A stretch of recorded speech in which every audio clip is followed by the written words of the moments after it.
Hello, welcome for this new video on the Vijnana Bhairava Tantra. Today we will see verse 86. A verse starting a series about darkness, how darkness can awake us, can awake awareness. First verse in Sanskrit, 86. Om kiñcij jñātaṃ dvaitadāyi bhahyālokas tamaḥ punaḥ viśvādi bhairavam rūpaṃ jñātvānantaprakāśabhṛt.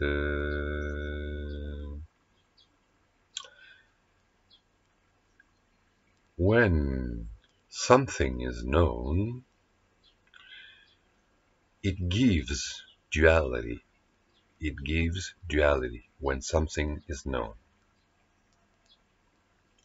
Outer light is truly darkness. Outer light is truly darkness. Having known the universe, the state, having known the waking state, etc., and the other states of consciousness as being the essence of the divine,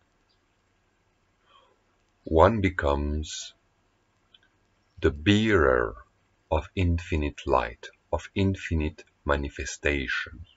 One becomes the bearer of infinite manifestation.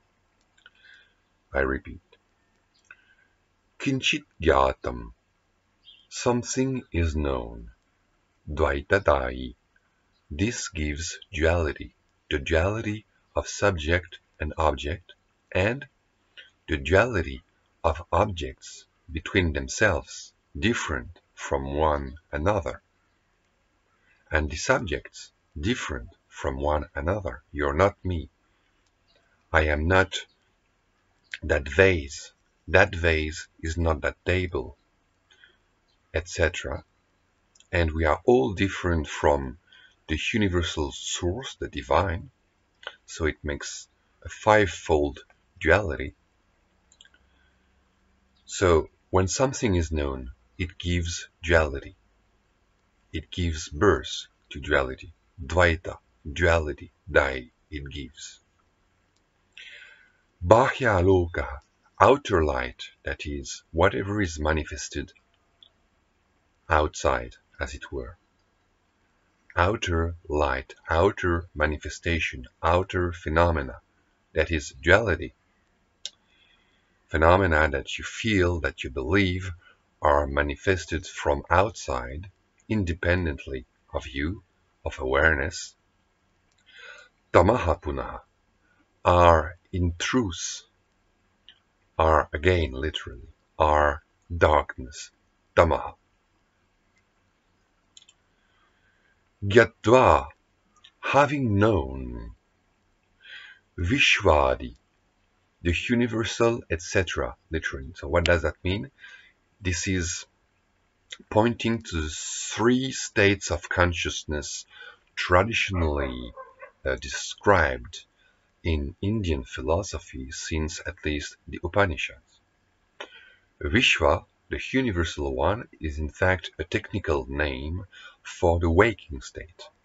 The two other states of consciousness being the dream state and the deep sleep state. The deep sleep state.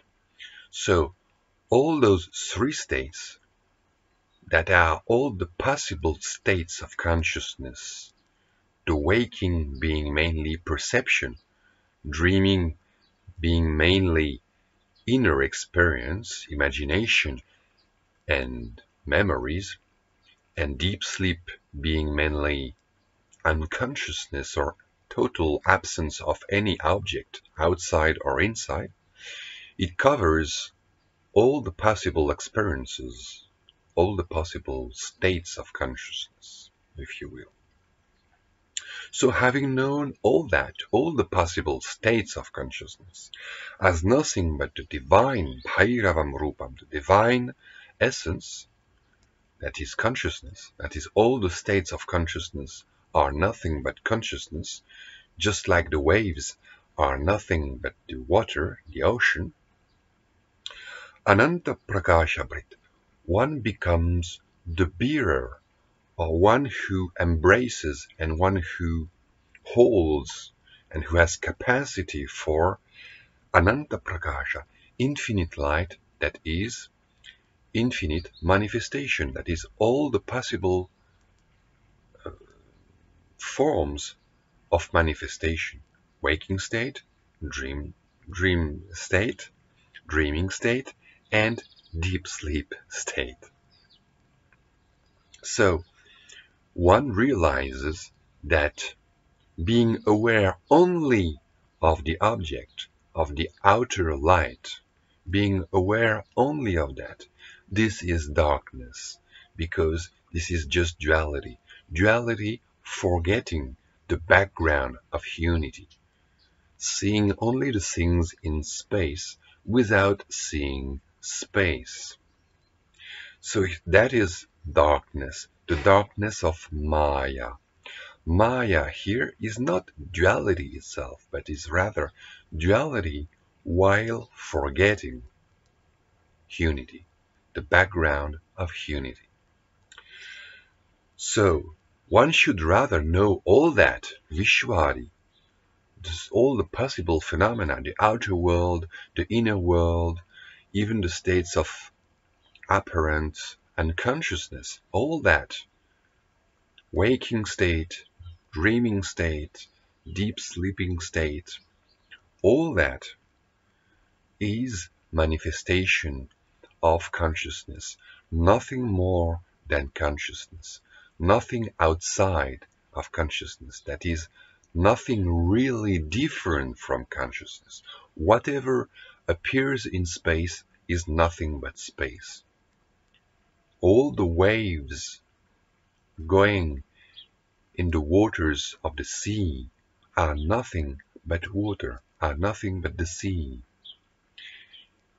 And whatever is seen outside or inside, objective or subjective, all that is nothing but the manifestation of consciousness in consciousness. Nothing is independent of the light of consciousness.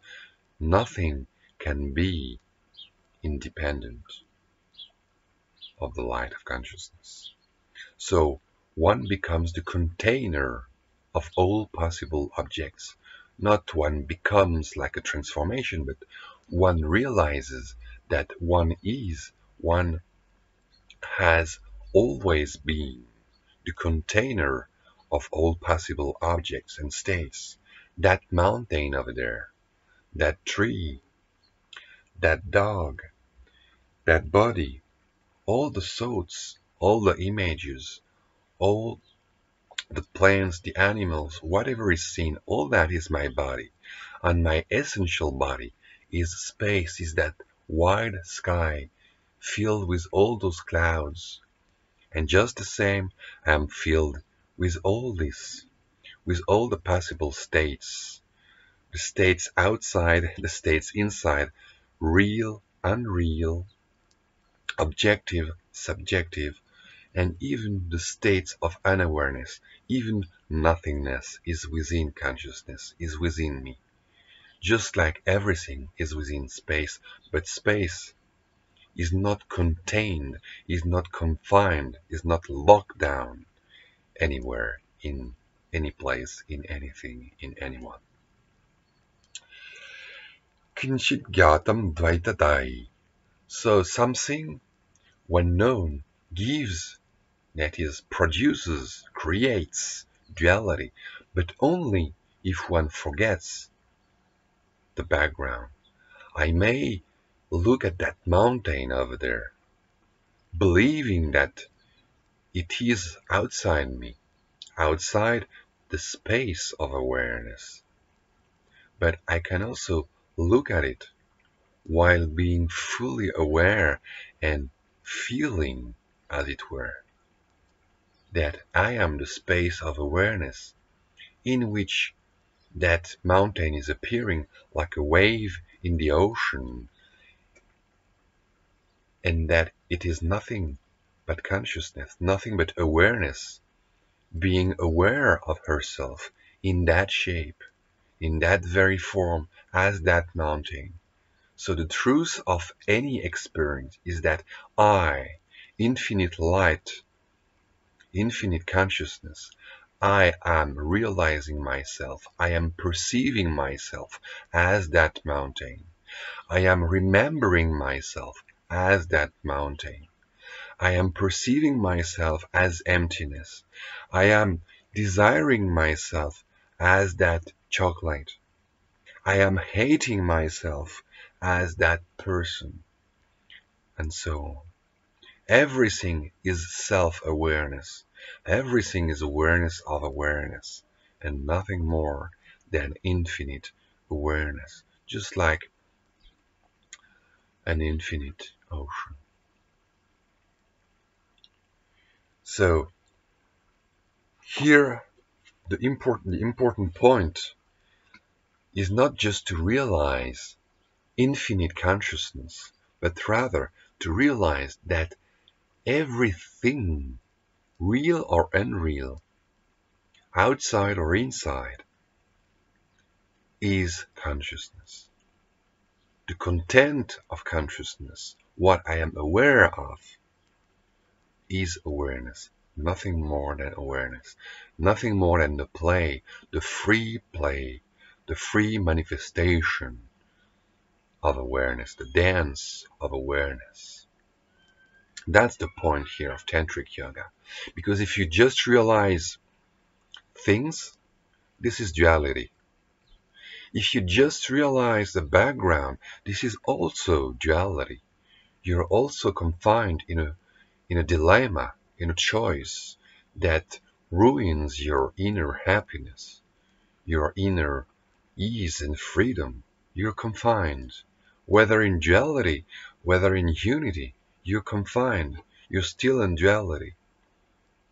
So, non-duality does not consist of destroying duality or forgetting unity. It is realizing that duality always is a manifestation, one with the background, with unity that is awareness. That is non-duality. It is not exclusion of anyone, of anything. It is embracing. It is realizing all-embracing awareness, all-inclusive consciousness. That is non-duality.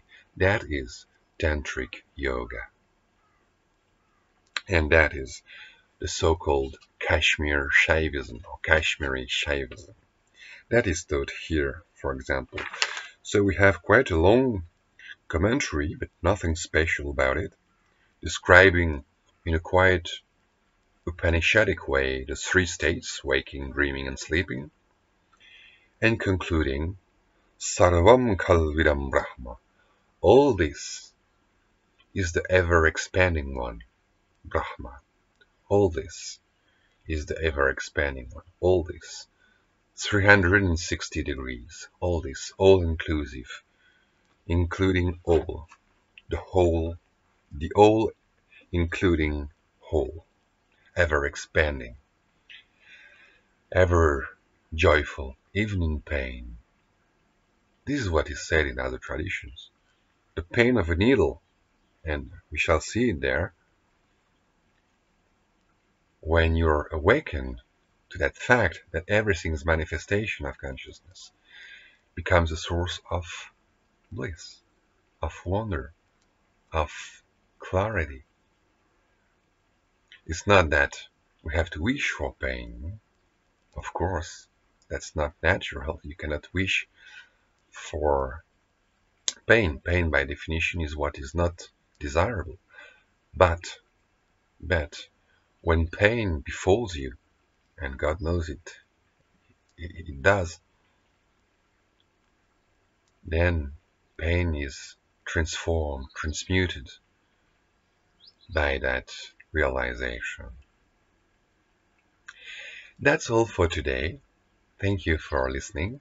Have a nice day and see you next time.